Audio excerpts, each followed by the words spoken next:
பழைய நாட்கள்ல ஆண்டவருக்குள்ள நடத்துறது, கிறிஸ்துவுக்குள்ள நடத்துறது, ஆவிக்குள்ள நடத்துறது பழைய நாட்கள்ல பரிசுத்தவான்கள் இதை தான் செய்தார்கள். ஆனா இந்த நாட்கள்ல என்ன தெரியுமா நடக்குது?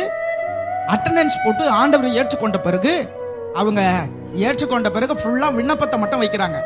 நான் படிக்கணும், நான் பாஸ் ஆகணும், சரியா பாஸ் ஆயிரணும் விண்ணப்பம். பாஸ் ஆயிட்ட பிறகு நல்ல வேலை கிடைக்கணும் விண்ணப்பம்.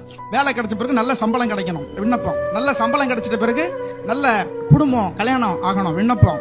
நல்ல குடும்பம் நல்ல கல்யாணம் ஆன பிறகு பிள்ளை பிறக்கணும், பிள்ளை செல்வம் வேணும் விண்ணப்பம். பிள்ளை செல்வம் கிடைச்ச பிறகு அந்த பிள்ளைய வளர்க்கணும், அந்த பிள்ளைக்கு ஸ்கூலுக்கு கூட்டு போகணும், அந்த பிள்ளைக்கு சீட்டு கிடைக்கணும், அந்த பிள்ளைக்கு ஜுரம் தலைவலி சரியாகணும், அதுக்கு ஒரு விண்ணப்பம். அதெல்லாம் பண்ண பிறகு இங்க வயசாயிரும், என் பிள்ளை என்னை மதிக்க மாட்டுது, என்னை வந்து வயசாயிடுச்சுன்னு தள்ளுறாங்க, நான் அனாதையை போல் இருக்கிறேன் அப்படின்னு சொல்லி ஒரு விண்ணப்பம்.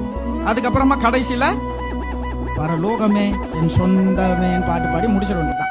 இன்னைக்கு வாழ்க்கை இப்படிதான் போய்கிட்டு இருக்கு எல்லாருக்கும், இல்லையா?